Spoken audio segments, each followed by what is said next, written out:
Good afternoon, Van Dyke, and welcome to another tutorial on Lord of the Flies. We are looking at symbolism today.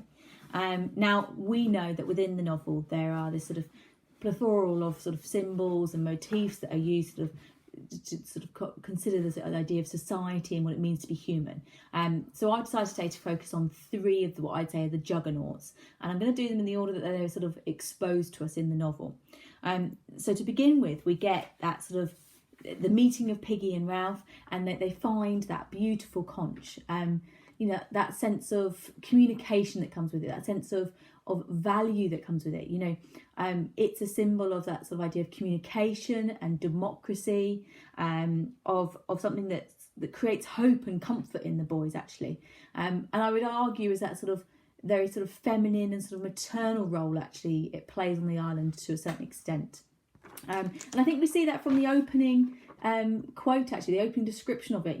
It's this shell of luxury. It's a deep cream. It's laced with this idea of this sort of pink. It's not brash. It's not it's not gregarious in that sense. It's subtle. It balances within its natural habitat. And I think actually that's something that maybe we sort of underestimate when considering the conch, is that it's part of the natural landscape. It's something that the boys then use to establish their civilization. It's a voice of reason. It's the voice of calmness. They use it to create meetings, to give people equality. There's that sense of democracy that comes with it. If you have the conch, then it's your turn to speak, your opinions, your ideas. And I think Golding wants us to understand that actually that's quite rare, that there's a value in people working together, and that actually we underestimate that within the idea of power. And I think you can see that in the leaders that we choose within the political world. From your Boris Johnsons to your Trumps, they are not symbols of the conch. They are far more that symbol of the spear that we get later on, that sense of something that forceful, aggressive. People feel like they get things done, and yet the conch itself allows the boys to start to establish meetings, and they start to create shelters. And actually the undoing of the conch is not the conch itself, it's the boys' apathy towards it.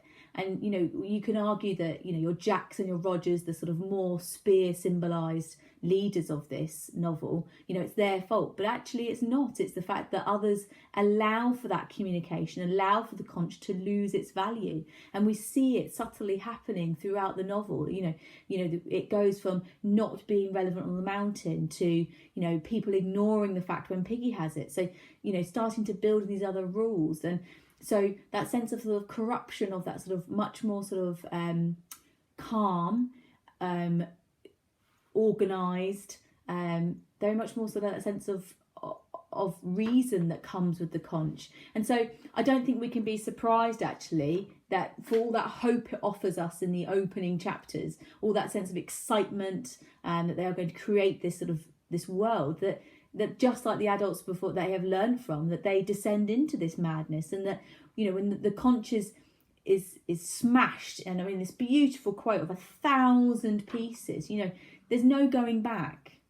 When that communication has broken down, when you choose to evoke that sort of violence and anger, then you choose war, you choose destruction, and you choose that for not just yourself but for the society that you are part of. And I think that's what Golding wants us to realise actually, is that he is criticising maybe the choices that we make as societies, the leaders that we choose. Think about it. Your Hitlers and your Trumps, your sort of, they are characters that allow for division, and therefore allow for that sort of seething sort of contemption for each other, and doesn't create a community. And I think we have to remember that it's Piggy who finds the conch, and it's Piggy who dies with the conch. So the idea of logic and reason are undermined and ultimately, annihilated by this sort of violent, sort of overly aggressive other characters. Which leads me quite nicely onto the second symbol.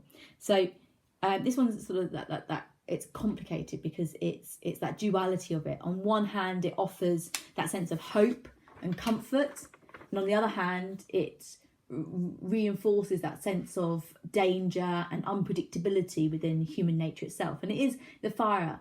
So the fire is Ralph's idea. He asserts himself as a leader, and he goes on to say we must make a fire. I mean, look at the punctuation. He's excited by the opportunity to establish this sort of signal fire, this sense of rescue, the idea that he is holding out for a hero, actually. And maybe when we look at Ralph's leadership style, we have to understand that he was always looking for someone else to take over. And therefore, no wonder he fails at it, because he sort of looks to this adult that doesn't exist. You can argue that sort of built, that nurturing within him, his father being within the forces and so forth. But it's not actually his society. He is basing it on what he has seen, and ultimately, therefore, it fails because they're waiting for this sort of mythical hero to sort of emerge, and that never happens, because the reality is that doesn't happen.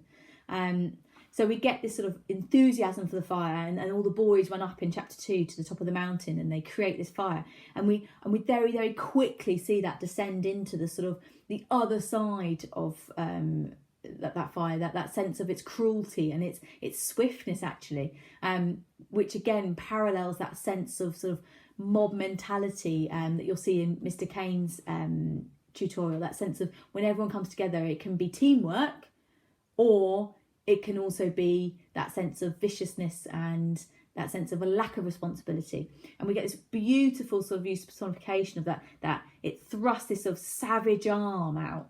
Already there's that sense of it grabbing and taking, and that lack of collaboration, that sense of selfishness that is inherent in all human beings. Think about that sort of religious allegory of fire itself. Hell is full of fire. The idea of it torturing, the idea of it burning and scarring. Once it has been, it cannot be undone. And just like the conch being smashed, the fire itself, it takes its first victim, the little boy with the mulberry birthmark, never to be seen again. And the boys can't cope with that sort of sense of responsibility, so they don't speak of it, that sense of denial. And we finally see that sort of the unleashing of that sort of primal savage side of us, that sort of violence and destruction and chaos that we can create by the end of the novel. The last quote that we have about the fire is it engulfing the coconut palms and swallowing them. That again, that sort of aggressive, sort of creature-like monster sense of the fire. Nothing is left. There's no hope once you have unleashed it properly. And, Golding is looking at a world that is, contending with suddenly nuclear war, and not that long ago after having World War II, and all, the sort of hangover of World War One, that idea of a war to end all wars. And yet, if you actually look further back, the idea of the Battle of Agincourt, the 100 Years' War, man has always descended into that sort of violence and cruelty to try and end things. It's very easily forgotten, the idea of peace. You can see it in our modern society. We haven't gone to war, but the idea of the anger and divisions that Brexit have created, the idea of Trump wanting to build walls in America. We get that sense that we forget very quickly the idea of collaboration and communication, which finally leads me on to the beast himself. Now, the first time we hear about the beast is obviously from the little one with the mulberry birthmark. He talks about this sort of snake thing. And yet, actually, as we all know, the beast itself doesn't exist. The boys, we see bits of it. We see chapters called it beast from air, beast from water. It becomes all-encompassing to the boys. It's the thing that they become obsessed with, because it's the one thing they can all sort of scapegoat their fears and their anguishes and their own senses of insecurity to it. And so actually I wanted to start with a quote that's before the beast is introduced. And it's about the boys, the choir boys. And we get this repetition of the use of the word creature. The creature stepped from the mirage. You know, a mirage is that idea of something that's not quite there, that is it an illusion? You know, this creature was a party of boys. They're not men yet. That sense of them being on the precipice of adulthood, and what will they become? And I think that's what Golding wants us to reflect on as well, is what are we teaching our young? What are we nurturing them to consider to be power in a positive and negative light? And how does the beast sort of reinforce that sense of our sort of inherent sort of selfishness and evil that we can all be vulnerable to? So obviously we get then this idea of the snake thing that the Mulberry Boy brings in, the idea that it sort of links back to the idea of religion. You know, so the snake was in the Garden of Eden, that sense of temptation, of the temptation of knowledge, and that's quite intriguing, isn't it?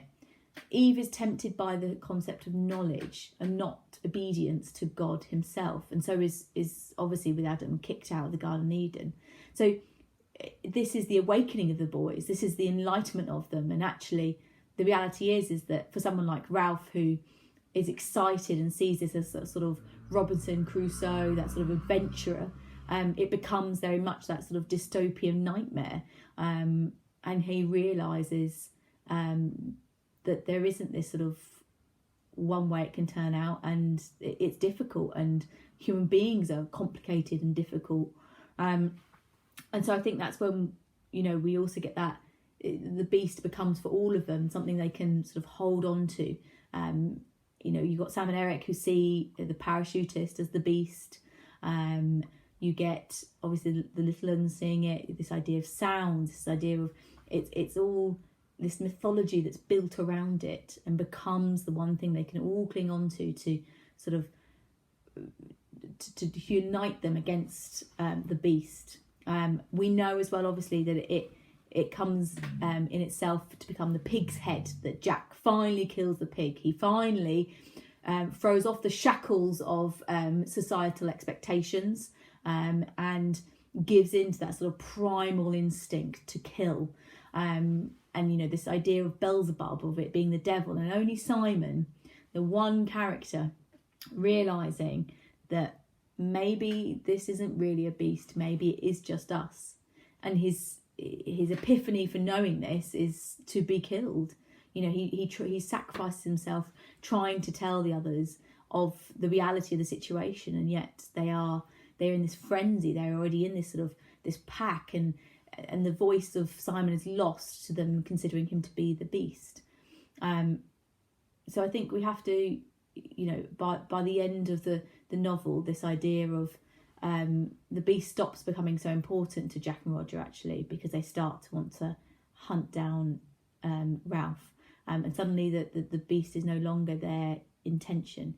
And I think we have to look at that within our own world, and to think about what are the beasts that are created for us, what fears and myths are created in our own societies to scapegoat maybe other issues and concepts.